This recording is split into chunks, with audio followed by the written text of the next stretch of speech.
రుణమాఫీ అమలు కోసం ఏ విధంగా అయితే కాంగ్రెస్ ప్రభుత్వంతో కొట్లాడుతున్నారో అదేవిధంగా తమ ప్రయోజనాల కోసం పోరాడాలని ఆటో యూనియన్ నాయకులు మాజీ మంత్రి హరీష్ రావును కోరారు. శనివారం హరీష్ రావును కలిసి ఆటో యూనియన్ నాయకులు వారు పడుతున్న కష్టాలు, ఆవేదన గురించి చెప్పుకున్నారు. మేనిఫెస్టోలో చెప్పిన హామీల అమలు చేయకుండా ప్రభుత్వం సమస్యలను పట్టించుకోకుండా నిర్లక్ష్యం చేస్తున్నదని తెలిపారు.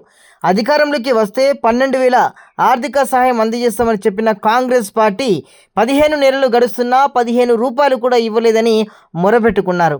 బడ్జెట్లో ఆటో డ్రైవర్ల సంక్షేమం గురించి ఊసు కూడా లేదని ఆవేదన వ్యక్తం చేశారు. ఆటో డ్రైవర్లకు సంక్షేమ బోర్డు ఏర్పాటు చేస్తామని చెప్పి మాట నిలుపుకోలేదని గుర్తు చేశారు. ఆర్థిక సమస్యలతో ఆటో డ్రైవర్లు ఆత్మహత్యలు చేసుకునే పరిస్థితి వచ్చిందని చెప్పుకొచ్చారు. కాబట్టి ఆటో డ్రైవర్ల సమస్యలను, వారి బతుకులను దృష్టిలో పెట్టుకొని 12,000 రూపాయల ఆర్థిక సాయాన్ని ఇస్తామన్న కాంగ్రెస్ పార్టీని అసెంబ్లీలో నిలదీయాలని, అమలు అయ్యేదాకా పోరాడాలని విజ్ఞప్తి చేశారు. ఈ సందర్భంగా హరీష్ రావు మాట్లాడారు.